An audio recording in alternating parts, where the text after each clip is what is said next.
السلام علیکم ورحمۃ اللہ وبرکاتہ۔ سیرت حبیب صلی اللہ علیہ وسلم کی اب تک 13 اقساط بیان ہو چکی ہیں، اور آج انشاءاللہ تعالی میں سیرت حبیب صلی اللہ علیہ وسلم کی 14ویں قسط آپ کے ساتھ شیئر کروں گی۔ تو چلیں پھر شروع کرتے ہیں۔ درود پاک پڑھ لیجئے۔ 13ویں قسط میں ہم بات کر رہے تھے عربوں کی پہلی جو عادات تھیں، نبوت رسول صلی اللہ علیہ وسلم سے پہلے جو بھی ان کی اچھی اور بری عادات تھیں، ہم ان کا ذکر پڑھ رہے تھے۔ تو چلیں آج ہم شروع کرتے ہیں کہ یہاں پہ کیا بیان کیا جا رہا ہے۔ سیرت حبیب صلی اللہ علیہ وسلم کی 14ویں قسط، استبضاء کا نکاح کرنا۔ اس کا طریقہ یہ تھا کہ جب کوئی عورت حیض سے پاک ہوتی، حیض کہتے ہیں جو عورتوں کے خاص ایام ہوتے ہیں جن میں نماز نہیں پڑھی جاتی، تو حسب و نسب کا بہترین آدمی بلایا جاتا اور وہ اس کے ساتھ جمع کرتا۔ اس سے یہ مقصد ہوتا کہ عورت ایسا بچہ جنم دے گی جو صفات کمال میں اس کی طرح ہوگا، یعنی کہ اس میں جو صفات ہیں وہ اس کی طرح ہوں گی۔ بیٹیوں کو زندہ درگور کرنا۔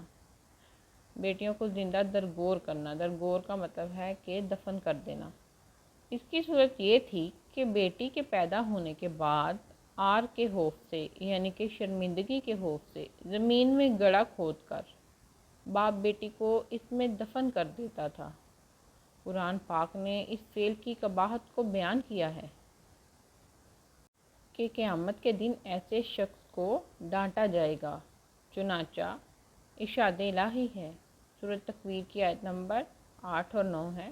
اور جب زندہ دفن کی جانے والی لڑکی سے سوال کیا جائے گا کہ وہ کس قصور میں قتل کی گئی، یعنی اللہ تعالیٰ کو ایسے باپ، ایسے انسان پر اتنا غصہ ہوگا کہ اللہ سبحانہ و تعالیٰ اس باپ سے سوال کرنا بھی پسند نہیں فرما رہے ہوں گے، بلکہ بچی سے سوال کیا جا رہا ہوگا جس کو دفن کیا گیا تھا۔ اتنی ناراضگی ہوگی اللہ تعالیٰ کی۔ اللہ تعالیٰ ہمیں اپنی ناراضگی سے پناہ میں رکھے، آمین۔ مذکر یا مونس اولاد کو مطلقاً قتل کرنا۔ تنگ دستی کے وقت ایسا کرتے تھے، یا جب بارش نہ برسنے کے سبب سے افق پر قحط کے آثار نمودار ہوتے، تو فقر و فاقہ کے خوف کی وجہ سے ہی وہ اولاد کو قتل کر دیتے، یعنی کہ یہ کیا کرتے تھے کہ یہ نہیں کہ لڑکا ہے یا لڑکی، دونوں ہی کو قتل کر دیتے تھے تنگ دستی کے وقت، یعنی کہ جب بارش بھی نہیں، تنگ دستی کہتے ہیں کہ یعنی کہ خوف ہو غربت کا، فقر و فاقہ کا، اور یہ خوف ہو کہ ہم اپنے اولاد کو کچھ کھلا نہیں سکیں گے۔ جب بارش نہیں ہو رہی ہوتی تھی تو اس وجہ سے کہ بارش نہیں ہوگی تو فصلیں بھی نہیں اگیں گی، تو افق کہتے ہیں آسمان پر، اور قحط کہتے ہیں جب کچھ بھی کھانے کو نہ ہو، یعنی کہ کم ہو جائے، اتنی فصلیں نہ آئیں جتنے کی آنی چاہیے تھیں، اس طرح کا ہو کہ جب کوئی کھانے کے لیے بھی کچھ نہ ہو، تو اس کے اب آثار نمودار ہوتے، یعنی کہ بارش نہیں ہوتی تھی، تو فقر و فاقہ کے خوف سے، کہ بھوک سے اور غربت کے خوف کی وجہ سے ہی وہ اپنی اولاد کو پہلے ہی قتل کر دیتے، تو اللہ پہ تو یقین نہیں رکھتے تھے نا، تب تو ان کا اس طرح کا گمان بھی نہیں ہوتا تھا۔ تو یہ ان کی اس سے پہلے عادات تھیں، اسلام سے پہلے۔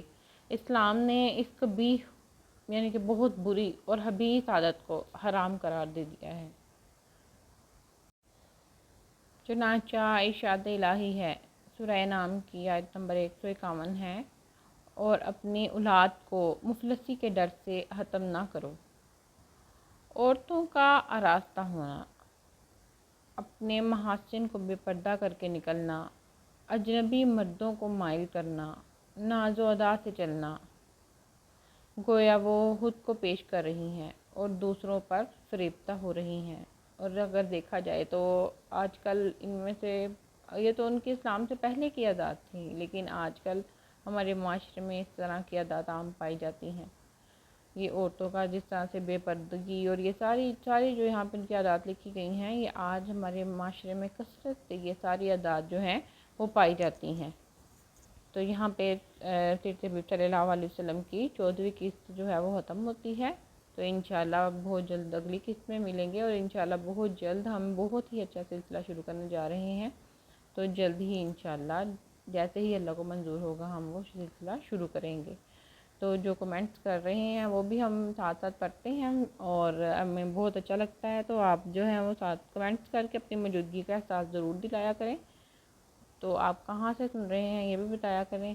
تو ٹھیک ہے، اسی طرح اللہ تعالیٰ ہمیں اس کو مکمل کرنے کی اور اس کو سمجھنے کی توفیق دے، اور اس میں عمل کرنے کی بھی توفیق دے۔ درود پاک پڑھ لیجئے۔